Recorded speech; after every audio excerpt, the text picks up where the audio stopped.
Así respondió una mujer cuando la interrogaron por acabar a su madre. Should you be in jail? Yes. Should you be in jail for 18 years? Yes. If you were out, are you a threat to your father and sister? No. Are they afraid of you? I don't know.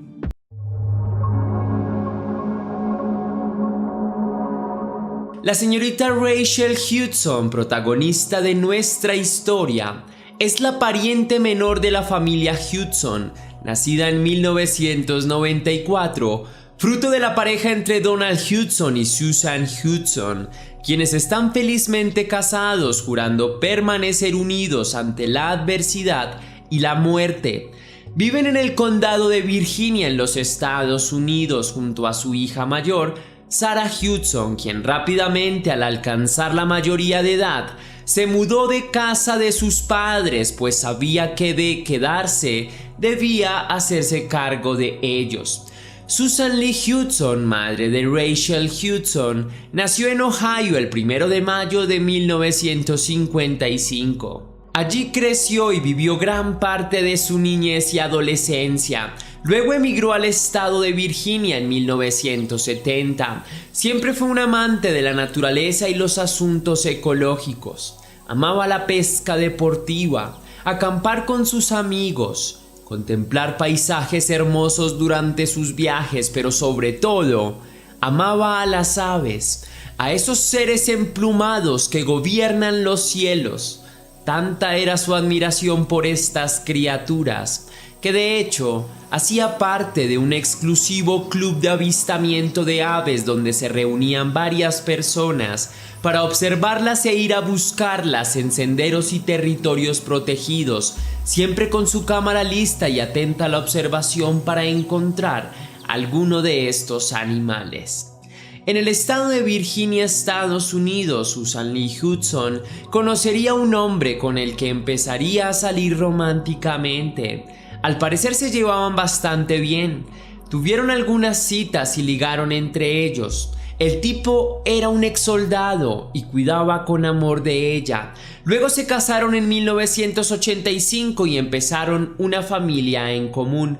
La señora Susan Lee Hudson quedaría embarazada de su primer hija, la pequeña Sarah Lee Hudson, quien rápidamente empezó sus estudios. Unos años después vendría la segunda hija del matrimonio, Rachel Hudson, quien era tan solo una bebita cuando la familia pasaba por sus mejores tiempos. Mamá trabajaba formidablemente y mantenía bien a su familia, supliendo todos los gastos y necesidades. Tenían un hogar promedio, pero parecían felices. Eran apreciados por sus vecinos, quienes los consideraban personas amables, y siempre estaban juntos para compartir los buenos momentos.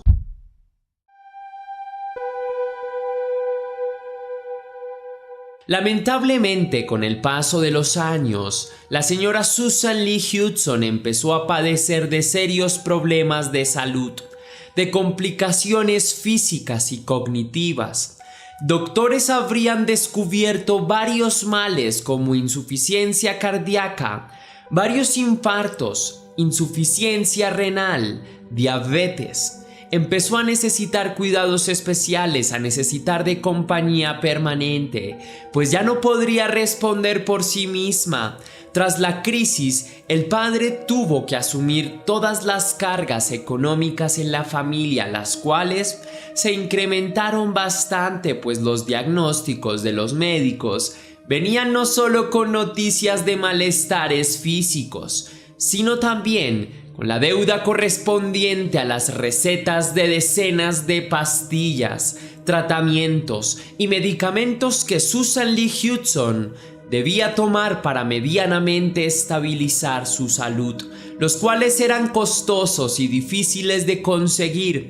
Entonces los gastos en casa se limitaron estrictamente a lo necesario. La relación entre la familia cambió bastante después de la enfermedad de Susan. La vida dio un giro inesperado para todos. Los días felices y de diversión habían terminado, pues el contexto exigía nuevas necesidades y obligaciones sobre los cuidados de la madre, quien durante un tiempo se encargó de todos y su bienestar. Era hora de ser recíprocos y devolver un agradecimiento con ella, cuidándola ahora que se encuentra vulnerable.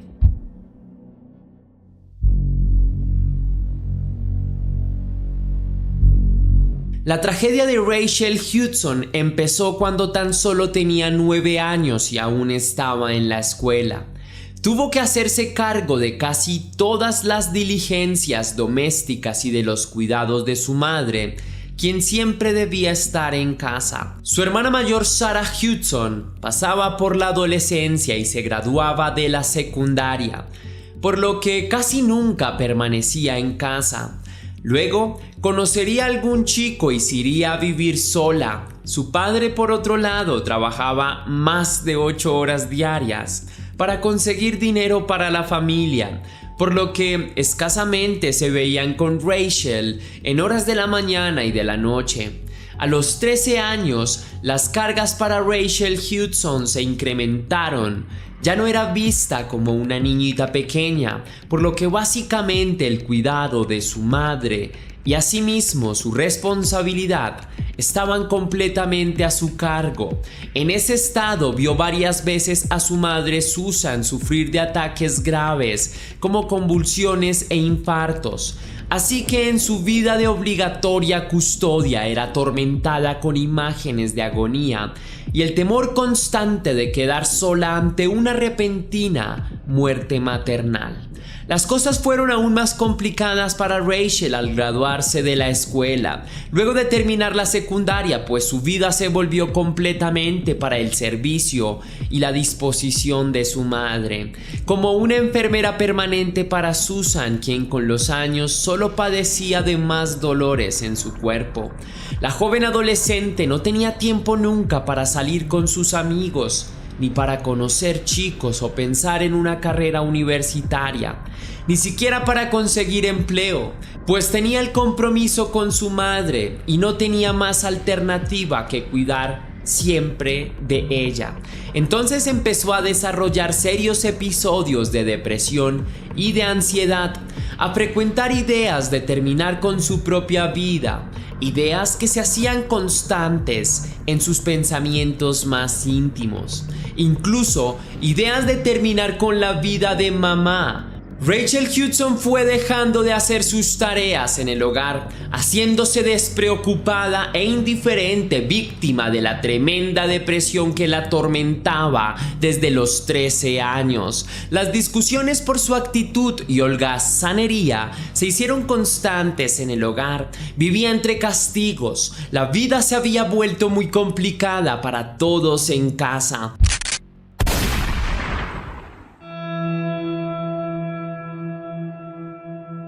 En el mes de noviembre del año 2013, para un jueves 28, la familia se reuniría a celebrar la Noche de Acción de Gracias, una festividad norteamericana, antesala a otra fecha llamada el Viernes Negro, donde los mercados se llenan de ofertas especiales solo para quienes lleguen en la madrugada, por lo que la familia estaba muy atenta a estas dos eventualidades. Ese jueves, luego de compartir un rato y terminar de comer la cena preparada para Acción de Gracias, Rachel Hudson se encerró en su dormitorio. Para ese entonces era ignorada y vivía ensimismada y triste. Además estaba castigada. Sus padres también fueron a su dormitorio, pero esperaban despiertos a la medianoche. Donald Hudson, padre de Rachel, estaba esperando la madrugada para ir al Viernes Negro y aprovechar la temporada de compras. Se puso su chaqueta y alistó sus llaves, pero antes de salir de casa, notó que su hija estaba en la computadora, luego de que fuera castigada con no poder usarla durante un mes por no haber cumplido con sus tareas en el hogar. Para ese entonces Rachel tenía 19 años. Luego de una acalorada discusión entre padre e hija, Donald Hudson salió de casa rumbo al mercado para aprovechar la hora de promociones.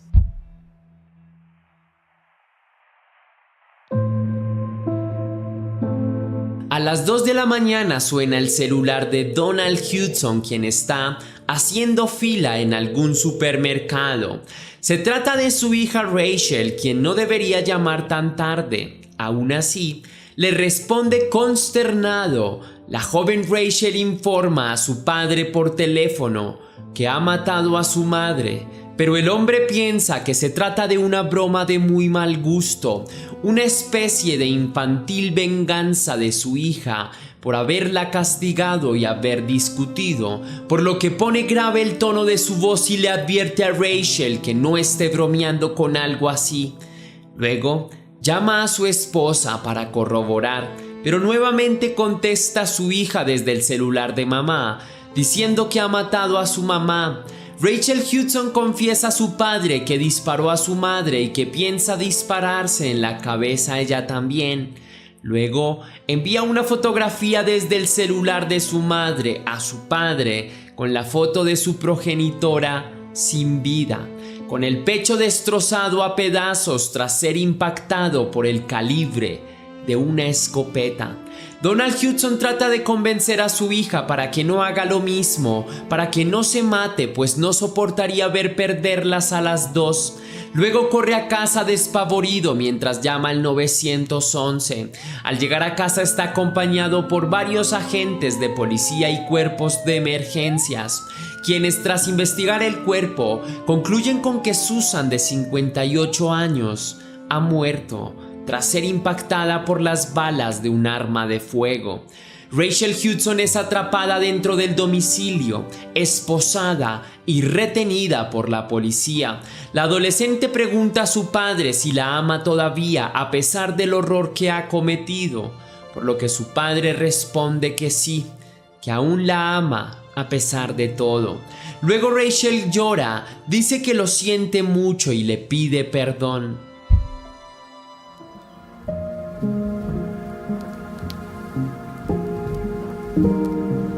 Rachel Hudson fue recluida en la cárcel de Chesapeake, acusada de asesinato y uso de un arma de fuego. En enero del año 2014, en la audiencia preliminar, los abogados de la acusada insistieron en que la joven Rachel tenía un serio desorden mental no diagnosticado, por lo que se le solicitaron estudios psicológicos.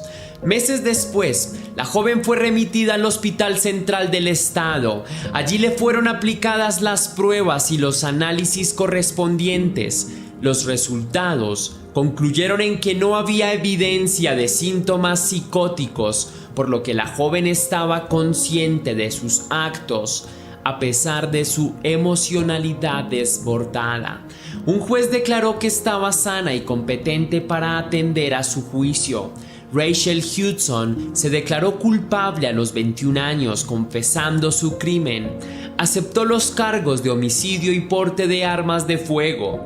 Dijo que luego del crimen empezó a consumir medicamentos psiquiátricos para controlar su estabilidad mental y que se sentía mejor emocionalmente desde entonces, notando en ella misma un gran avance. Según su declaración confesa, ese día pensó en matarse luego de disparar a su madre. Sentía que la familia se echaba a perder de repente. Muchas discusiones y peleas habían sucedido últimamente, por lo que redactó una carta en la que se despedía del mundo, de despedida para todos, y sacó el arma de fuego de su padre de una caja fuerte, una escopeta escondida en su armario. La adolescente cargó el arma con munición, pero al pensar en quién encontraría su cuerpo, pensó primero en su madre. Del otro lado de la habitación, quien sería la primera en ver su cuerpo tras escuchar el disparo, lo cual sería fatal seguramente para ella. Debido a su precario estado de salud, tal vez podría sufrir un infarto por la impresión. Entonces pensó que sería mejor que la familia estuviera sin las dos, por lo que luego de matar a su progenitora, quien pensaba que solo era una broma de mal gusto, se dispararía ella misma en la cabeza, pero se arrepintió a último momento de dispararse a sí misma por miedo a que su padre, afectado por la doble tragedia, también terminara con su vida. La jueza declaró audiencia de sentencia para noviembre del 2015, condenando a Rachel Hudson, de 21 años, a 50 años de prisión con un mínimo de 35 años sin derecho a fianza o a libertad condicional. Según Rachel, en recientes declaraciones, convicta en la cárcel regional de Hampton Roads en Virginia, luego de una importante y viral entrevista que se le realizó para el programa de televisión de Dr. Phil, la cual fue muy reseñada en medios de comunicación, contó su versión sobre lo que sucedió aquella noche del 2013, su historia de vida y su relación con su madre. Relató cómo era víctima de la salud precaria de su madre y cómo tuvo que cuidar de ella desde los 9 años, arruinando su propia infancia. Should you be in jail? Yes. Should you be in jail for 18 years? Yes. If you were out, are you a threat to your father and sister? No. Are they afraid of you? I don't know. Comentó y testificó cómo a los 13 años fue su primer infarto junto a ella, justo cuando la pobre mujer enferma sufría uno ante la vista de su hija. Esa imagen atormentaría a Rachel de por vida. Habló de la limitada economía de la familia y de cómo no podía salir nunca de casa por temor a encontrar muerta a su madre al volver. También dijo en el programa de televisión cómo varias veces trató de morir, probando con cócteles de pastillas y acuchillando sus muñecas sin éxito. Confesó que su padre fue quien salvó su vida cuando le suplicó por teléfono que no se matara porque él no podía perder a las 2 mujeres de su vida en un mismo día. Rachel Hudson dijo que sería mejor persona para cuando saliera de la cárcel, jurando resarcir su vida.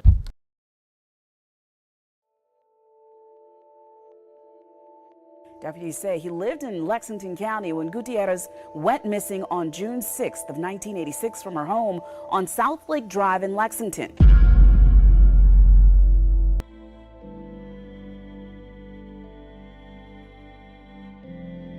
Oriunda norteamericana de los Estados Unidos, la pequeña Jessica Gutiérrez, o Jessie, como es conocida por su familia, nace un 3 de diciembre del año 1981, siendo la menor de 4 hermanos, 3 niñas y un varón. Jessie es una niña simpática y alegre. Suele jugar todo el tiempo con sus hermanas, siempre al cuidado atento de sus padres, pues es la más vulnerable de la familia. Jessie y sus hermanas viven con mamá en una casa rodante, un enorme vehículo adaptado también como vivienda a las afueras de Carolina del Sur, cerca de una zona rural extensa y boscosa que se proyecta por kilómetros y kilómetros de vegetación a la redonda. Luego de que en 1983 la madre de Jessie, la señora Debra Gutiérrez, se separara de quien fuera su pareja y padre biológico de sus hijos, quien se mudaría a México aunque frecuentaba California para ver a sus hijos cuando disponía un poco de tiempo extra.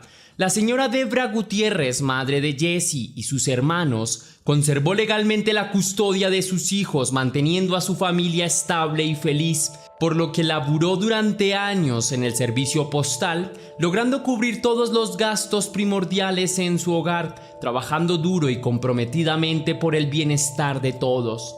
Con el paso del tiempo, luego de separarse de su pareja, toma una decisión impulsiva y tonta, relacionándose sentimentalmente con un sujeto peligroso y aprovechado, con quien incluso convive en el intento de un hogar, donde a costa de ella, el tipo se da la gran vida sin trabajar ni hacer nada por su vida.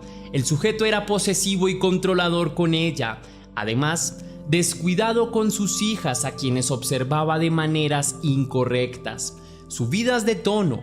También era alcohólico y problemático, por lo que era normal en él la discusión y la amenaza. Debra Gutiérrez finalmente termina la relación con el sujeto y lo echa de su casa.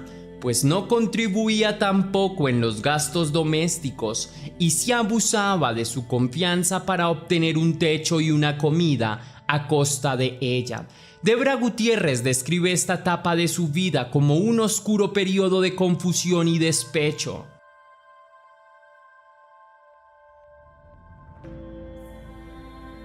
Verano del 5 de julio de 1986 en Carolina del Sur, hace un buen tiempo, un día soleado y un cielo azul con pocas nubes, el día perfecto para salir a caminar un rato con los niños y jugar con ellos, por lo que la familia Gutiérrez pasan el día juntos en el parque.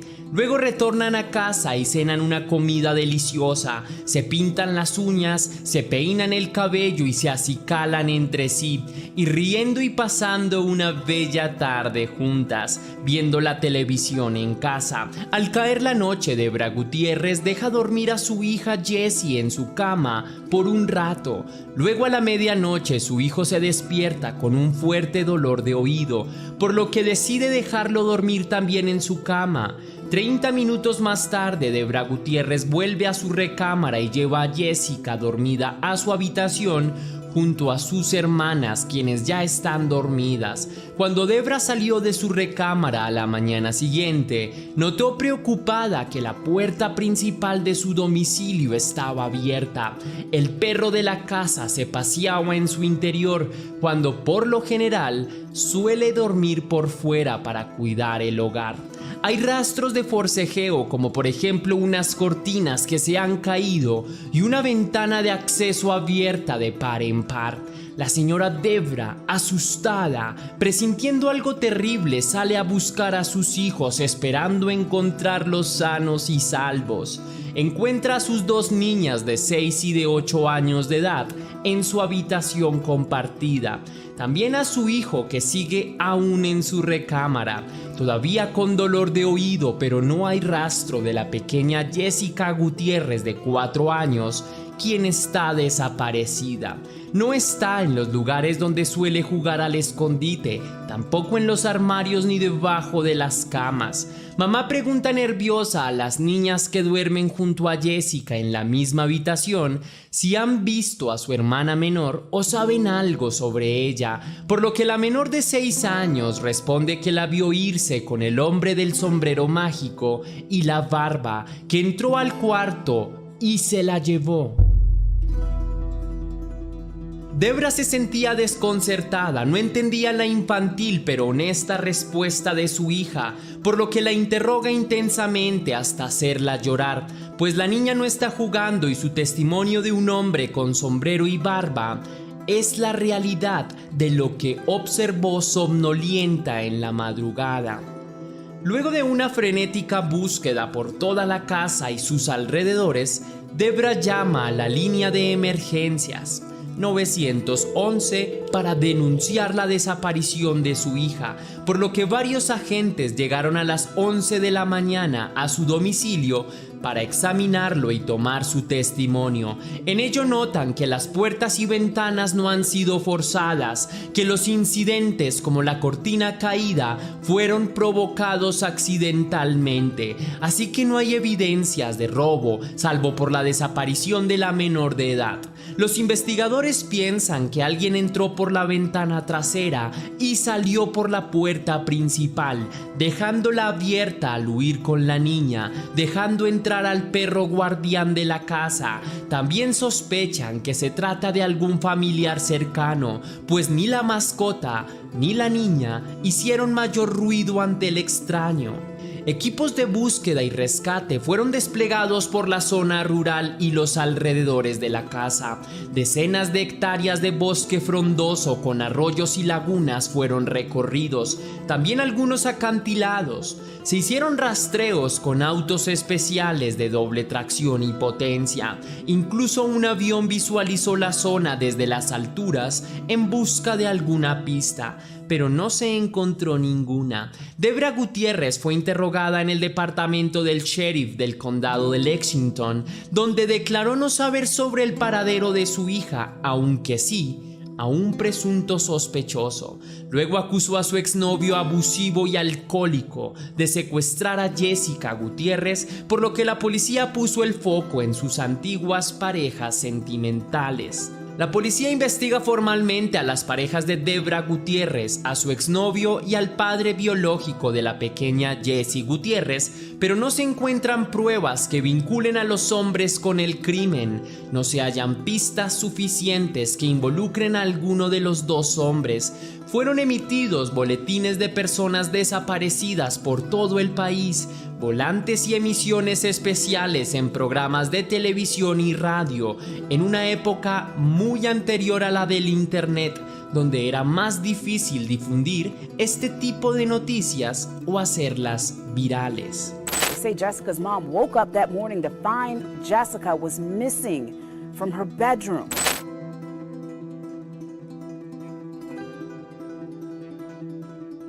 Bajo la hipótesis de un posible secuestro, la policía y la oficina del sheriff disponen de micrófonos en la vivienda de Debra Gutiérrez en su teléfono personal por si alguien llamaba a casa para pedir algún tipo de rescate, como suele ser común en este tipo de casos. Tras semanas de investigación, las tácticas parecían obsoletas y los resultados eran nulos. Hasta ahora, solo había una pista objetiva, una huella dactilar marcada en la ventana abierta de la casa donde presuntamente había entrado el criminal. En septiembre de 1986, 3 meses después de la desaparición de Jessica, el sheriff del condado de Lexington declara tener a un sospechoso en la mira, pero admite no tener las pruebas suficientes para acusarlo, pues básicamente su sospechoso había fallado ante la prueba del polígrafo, en donde una máquina mide ciertas frecuencias corporales para saber si se está mintiendo o se está diciendo la verdad. Pero este método no es considerado como una prueba objetiva para ningún tribunal decente. Los años siguieron pasando. En 1987, la prensa y la policía se comunican con la señora Debra Gutiérrez, informándole que han encontrado a una niña con la descripción de su hija, por lo que la madre vuelve a sentirse esperanzada y viaja a otro estado para corroborar la noticia. Al acudir a la comisaría con tan solo escuchar la voz de la menor de edad, descubre que no se trata de su hija. Al verle a la cara, confirma a todos que no se trata de su hija Jessica, que es una pequeñita distinta, por lo que vuelve desconsolada a Carolina del Sur. En junio de 1989, Debra declara a la prensa que ella continuó por cuenta propia la investigación sobre su hija. Dice a un periódico local que encontró fibras en un auto abandonado relacionadas a un viejo amigo de la familia, un sujeto que pagaba cárcel por acceso íntimo no consensuado en Carolina del Norte. 2 años después, Debra recibió una carta de un preso en Carolina del Norte, un tal Thomas McDowell, donde le indicaba que su supuesto compañero de celda había eliminado a una niña de 4 años en 1986.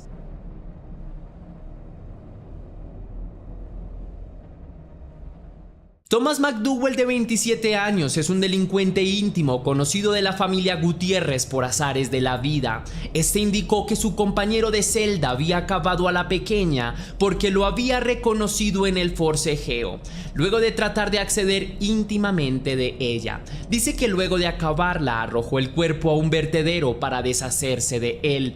El tipo usaba barba y un sombrero cuando fue arrestado. Esta información no solo llega a Debra personalmente, también a la policía y a otros investigadores del caso, que interrogan a Thomas McDowell, quien accede a contarlo todo. Incluso el nombre de su compañero de celda, presunto abusador, con la condición de que a cambio de su testimonio delator le sea brindada una completa inmunidad y perdón por sus delitos de acceso íntimo a jóvenes vulnerables. El Estado se niega rotundamente al trato e ignora a Thomas McDowell y su chantaje, descartándolo de la investigación, aunque la señora Debra Gutiérrez insista en que también se investigue al presidiario como sospechoso. Después de este suceso, el caso queda congelado sin resolver durante muchos años.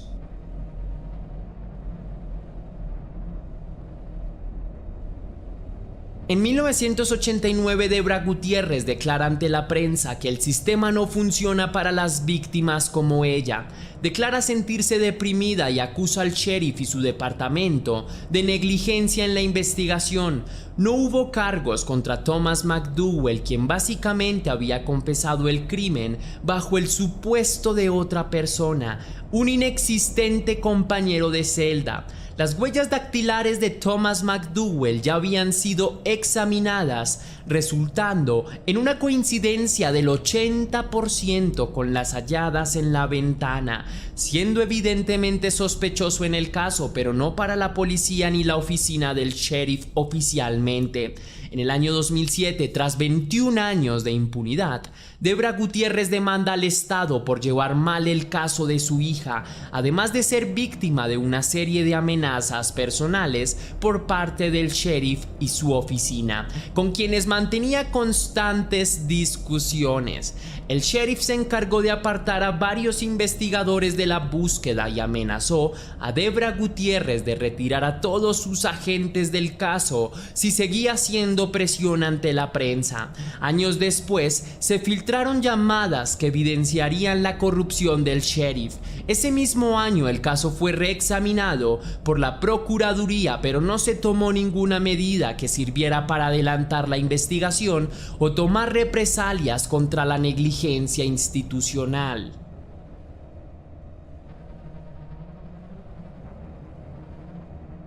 En el año 2014, el sheriff que estuvo a cargo de la búsqueda de la menor por varios años, sin éxito ni avances reales, fue acusado formalmente en un tribunal federal, condenado por aceptar sobornos y condenado a 12 meses de prisión, además de ser retirado de su cargo inmediatamente. 2 años después, en el año 2016, el procurador que tampoco determinó acciones ante el caso fue detenido por manejar ebrio y chocar en la avenida, luego de intentar escapar en un vergonzoso comportamiento para un funcionario público, por lo que tuvo que pagar una cuantiosa suma de dinero como multa y fue retirado de su cargo público. En el año 2021 el caso volvió a reactivarse después de 35 años de olvido. El nuevo sheriff del condado de Lexington abrió la búsqueda de Jesse Gutiérrez formalmente en enero del 2022, identificando avances verdaderos y significativos ante el caso, pues las evidencias contra Thomas McDowell, quien ahora tenía 61 años, eran suficientes para dar con su captura. Thomas McDowell fue detenido y arrestado en su domicilio, acusado de asesinato, secuestro y robo por la muerte de Jessica Gutiérrez. Las pruebas eran sus huellas dactilares impresas en la ventana, las cuales no pudo justificar porque estaban marcadas en la escena del crimen. También varios documentos, testimonios de compañeros de celda que declararon cómo Thomas McDowell les había confesado su crimen contra la menor de edad.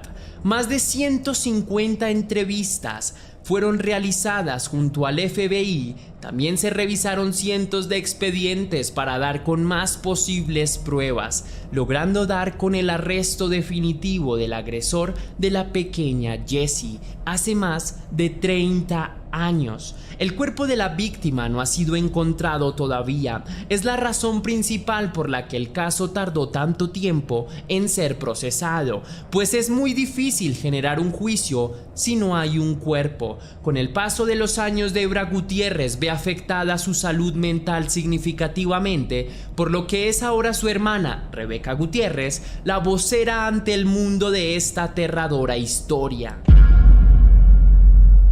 Rebecca declara que tras el arresto de Thomas McDowell no se cierra en conclusión el caso de Jesse Gutiérrez, pero sí se trata de un gran inicio en la búsqueda de justicia, pues aún esperan encontrar más respuestas.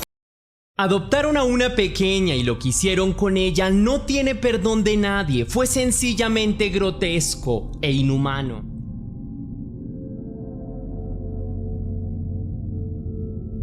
Antes de iniciar, quiero enviar un saludo muy especial y cósmico a dos leyendas, a el Dani Llorón y Olivia Chávez, que me escribieron gracias. Gracias a ustedes, leyendas, por darme su apoyo, su cariño. Es muy importante para mí, de verdad les deseo lo mejor a ustedes y a sus familias. Son muy especiales y les deseo un excelente día. Ahora sí, la pregunta del día de hoy, leyenda, es: ¿confías en los funcionarios públicos de tu país? Déjame tu respuesta en la caja de comentarios.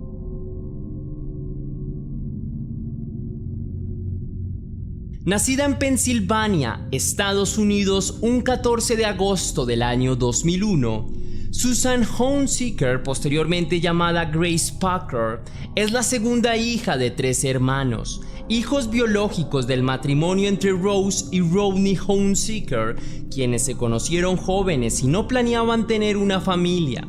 La vida de la menor de edad fue difícil desde el principio. Nacida prematura de 7 meses, pesando solamente 2 kilos, con problemas de nutrición y en el desarrollo de habilidades psicomotrices, en una familia con precariedades económicas y problemas domésticos, compuesta por una pareja de jóvenes de 18 años, quienes tenían problemas para conseguir empleo y relacionarse entre ellos. Ambas víctimas de enfermedades mentales presuntamente y de familias disfuncionales. Luego de tratar de mantener un hogar estable, la pareja tiene a su tercer hijo, un varón saludable y hermoso al que llamarían Rodney Jr., pero el bebé significa un gasto nuevo para la familia, por lo que las presiones y conflictos se hicieron más intensos entre la pareja. Fue así como en el año 2014 los servicios de infancia y adolescencia pusieron a 2 de los 3 menores de edad en hogares de paso, a Rodney Jr. y a Susan Hunziker, en la misma casa de acogida, mientras eran formalmente adoptados por otra familia, quedando bajo la custodia del Estado. Rose y Rodney solo conservaban la custodia de su hija mayor. Sus otros 2 hijos son llevados junto a otros huérfanos o niños en su misma condición al hogar de Sarah y David Packer, una pareja de profesionales que suelen acoger a niños en su enorme casa mientras son adoptados por otras personas. Su hogar es un lugar transitorio para más de 35 niños que han residido allí con el paso del tiempo. Algunos por unos días, otros por más tiempo. Sarah Packer nace en el condado de Monroe, es licenciada en psicología de la Universidad de Virginia, maestra asistente de primera infancia, puesto que ha trabajado en varias organizaciones con niños separados de sus familias. Pero detrás de todo su maquillaje de persona altruista y preocupada por la niñez, existe un demonio con perversiones insanas. Supuestamente los niños no estarían en mejores manos, por lo que la fachada de esta psicópata era casi perfecta. La pequeña Susan y su hermano son adoptados formalmente por la pareja en un principio, quienes se encariñan particularmente con ellos. De Rodney Jr. por su ternura y de Susan Hunziker porque representa más de $600 al mes, pues el Estado da un subsidio por la menor de edad quien sufre de problemas cognitivos. Los padres biológicos de los niños visitan ocasionalmente a los menores en el hogar de paso. Parecen llevarse muy bien entre las 2 familias, aunque Rose Hunziker, madre biológica de los niños, aún lucha en los tribunales por su custodia legal. Los Packer, quienes eran legalmente los nuevos cuidadores de los niños, cambian los nombres de ellos ante la ley, otorgándoles su apellido, por lo que Susan Hunziker se llamaría de ahora en adelante Grace Packer y su hermano menor Rodney Jr. Hunziker se llamaría Josh Packer. A pesar de que ahora eran ante los ojos de la ley los hijos de los Packer, la pareja seguía acogiendo a otros niños huérfanos bajo su cuidado. Su casa seguía siendo una casa de paso, por lo que Grace y Josh Packer convivieron con otros niños, quienes fueron testigos de las vejaciones contra Grace, a diferencia de su hermano, que logró relacionarse mejor con sus padres adoptivos. Grace Packer no se sentía cómoda en su nuevo hogar, era maltratada, constantemente le gritaban y le castigaban. Su madrastra le tenía poca paciencia, no entendía que Grace pasaba por la adolescencia y tenía un diagnóstico real de problemas cognitivos. La pequeña de 14 años era risueña y sumamente cariñosa, pero presentaba problemas de aprendizaje y de habla. Josh Packer era el favorito, contrario a su hermana, a quien constantemente humillaban e incluso golpeaban. Varias niñas que estuvieron en el lugar de paso indican que la mujer siempre estaba de mal humor con Grace.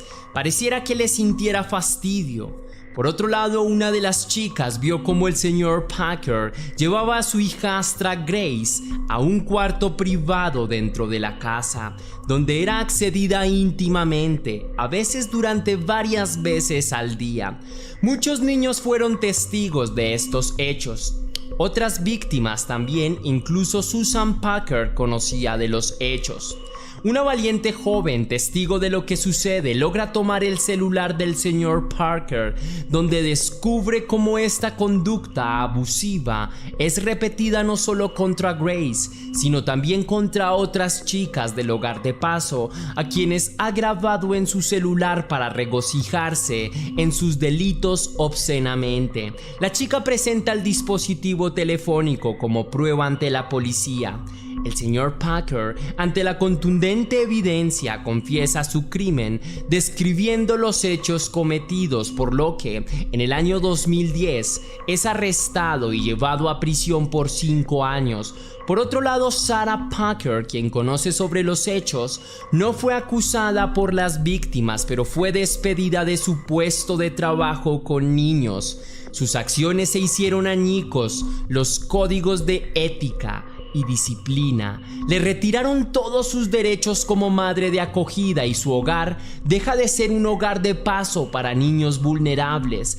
Todos los niños son remitidos a hogares de paso con mejores garantías, exceptuando a los hermanos Hunziker, ahora llamados Grace y Josh Packer, porque legalmente la señora Susan seguía siendo su tutora legal. Sarah Packer se divorcia de su esposo convicto y conoce a una pareja en el año 2013, quienes mantienen prácticas poliamorosas, relacionándose íntimamente con ellos. Se sumerge en un estilo de vida libre donde puede estar íntima o afectivamente con varias parejas. Especialmente se relaciona con un hombre llamado Jacob Sullivan y su esposa, padres de 3 niños, aunque su relación sería mucho más intensa con el señor Sullivan. La pequeña Grace Packer fue enviada a un internado durante un tiempo, donde aparentemente fue feliz, conociendo nuevas amistades y mostrando buenos resultados académicos. También vivió con unos primos, pero alguna vez fue visitada por sus padres biológicos, enterándose Sarah Packer del encuentro, por lo que, irritada, la mujer retira a la niña de la institución para traerla con ella. Sarah Packer no toleraba a la menor en su casa, le resultaba fastidiosa, la odiaba profundamente, pero tampoco quería llevarla a un hogar de paso o devolverla a sus padres biológicos, porque esto significaba perder un subsidio que llegaba cada mes por parte del gobierno para la menor de edad, el cual era alto debido a los problemas cognitivos de la pequeña. Sarah planeaba seguir con este subsidio a como diera lugar, pero no hacerse cargo de la menor, por lo que pensó una macabra estrategia para deshacerse de ella y conservar su seguro. El 11 de julio de 2016, Sarah Packer llama a la policía para denunciar la desaparición de su hija putativa. Dice que discutió con ella el día 8 de julio, castigándola y mandándola a dormir, pero al día siguiente no encontró a Grace en su habitación ni en ninguna parte de la casa. Presuntamente había escapado. Sarah Packer dice a los investigadores que además de escapar, su hija adoptiva le había robado $300, pero la policía no cree en su versión, pues existen varias inconsistencias. Sarah no conoce la dirección de la amiga donde presuntamente estaba Grace Packer, tampoco el nombre de la chica. Le pidieron una foto de Grace para empezar con la investigación, pero Sarah indica no tener ninguna a la mano, lo que despertó más sospechas, pues durante varios días se abstuvo de presentar la fotografía. Los días pasan y Sarah Packer no responde a su teléfono, tampoco lleva la fotografía a la comisaría como lo había prometido. Su comportamiento no es el de una madre preocupada, por lo que algo extraño está sucediendo en el caso reportado. Al investigar los antecedentes de la mujer, descubren que los niños a su cargo, Grace y Josh Packer, son adoptados, que antes llevaban otros nombres y que fueron retirados de la escuela sin avisar a la policía. Más sospechoso todavía, solamente Josh había sido inscrito en la escuela para el próximo curso, en otro condado diferente, pero Grace Packer no. Todo esto sin avisar a la policía. Asimismo, la mujer y sus nuevos amantes se mudaron también. La policía acude el 7 de septiembre al antiguo domicilio de los Packer, descubriendo que ya no viven allí. Ese mismo día, Sarah se disculpa con la policía por no notificar su mudanza. No los sucesos reportados, aunque la policía sospechaba de ella. Al día siguiente, a la comisaría, llegan varias fotos de Grace y una carta en un mismo paquete, también adjunto el documento de la denuncia por desaparición. La carta estaba escrita por medio de una máquina de escribir. Grace había redactado, supuestamente, allí sus disculpas a los agentes policíacos por todos los problemas causados, pero declaraba que se había ido de casa para no volver porque era una carga para su familia. También puso el nombre de la supuesta amiga donde se iría a quedar.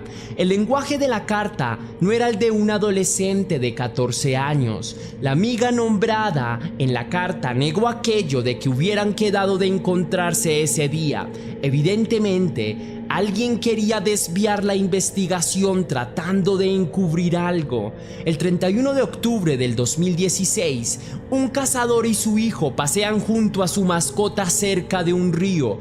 Luego su perro detecta algo en el ambiente, huele a la distancia y desentierra algo escondido entre las hojas y la maleza seca.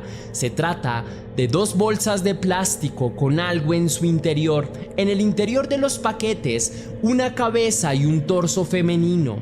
El cazador y su hijo llaman a emergencias totalmente horrorizados. Al día siguiente, varios agentes encuentran más bolsas por el sector. Los médicos forenses identifican el cuerpo de la víctima y los restos como los de Grace Packer, desaparecida unos días antes. Sarah Packer es acusada de poner en peligro el bienestar de un menor de edad, también de obstruir en el caso, por lo que fue llevada a la cárcel, pero paga su fianza y queda libre, saliendo casi inmediatamente, aunque seguía bajo la mira de las autoridades. La policía había descubierto varias mentiras en ella. Los padres biológicos y la familia de la niña desaparecida no sabían sobre lo que sucedía hasta que la policía publicó el caso, aun cuando supuestamente ya habían sido informados, según Sarah.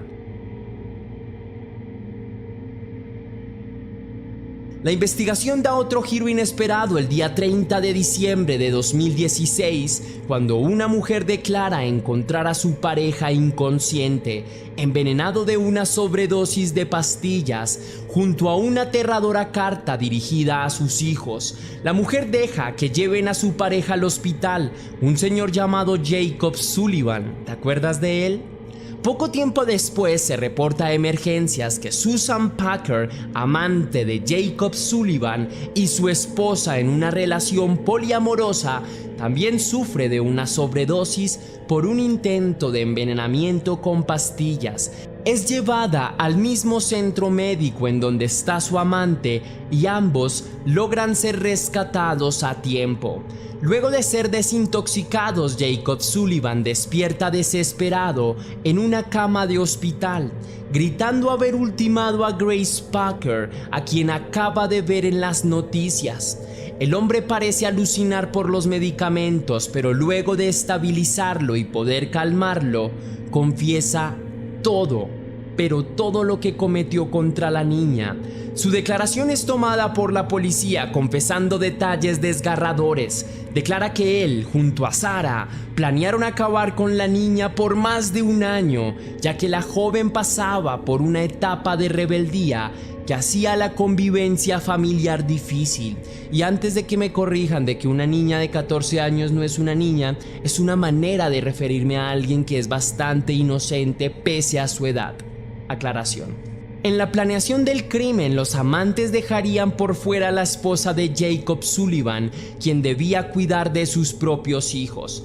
Jacob Sullivan dice que el 8 de julio, por petición de su novia Sarah Packer, llevó a la pequeña Grace al ático de una propiedad que habían comprado recientemente. Allí, el hombre golpeó y accedió íntimamente en varias ocasiones a la menor para luego inducirla con medicamentos somníferos y encerrarla atada en un armario, donde no alcanzó a escapar en la noche, siendo abandonada por 15 horas.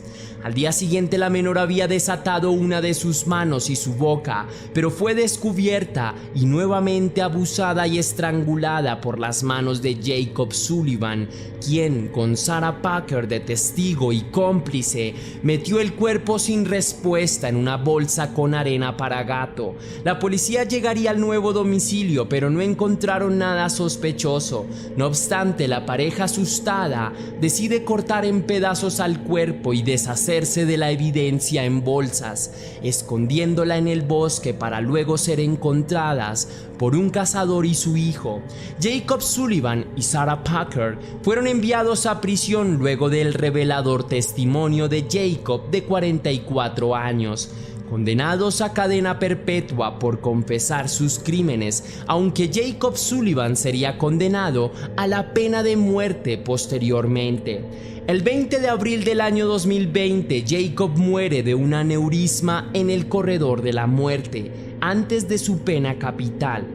Pero el hermano de Grace Packer, el pequeño Josh, está sano y salvo con otros miembros de su familia biológica, quienes recuperaron la custodia del niño con estrictas condiciones después del terrible infierno por el que tuvo que pasar la hermana del niño, es decir, Grace. Hasta aquí va el video de hoy, leyenda. Si te impactó, déjame saber con un misterioso like. Recuerda seguirme en todas mis redes sociales para que tú y yo estemos más en contacto, pues subo contenido muy interesante en mi página de Instagram, página de Facebook, en todo lado, en mi Twitter, en todo lado. Así que allá te espero, mi querida leyenda. Si quieres y si puedes hacer una pequeña donación para la producción de Test Misterios, estaré enormemente agradecido. Lo puedes hacer de dos maneras distintas. La primera es con el botón de super gracias y la segunda es con el botón de PayPal, que tienes el link en la descripción y en el comentario fijado. Si lo haces de cualquiera de estas dos maneras, recibirás un agradecimiento personalizado y un saludo de mi parte para un próximo video.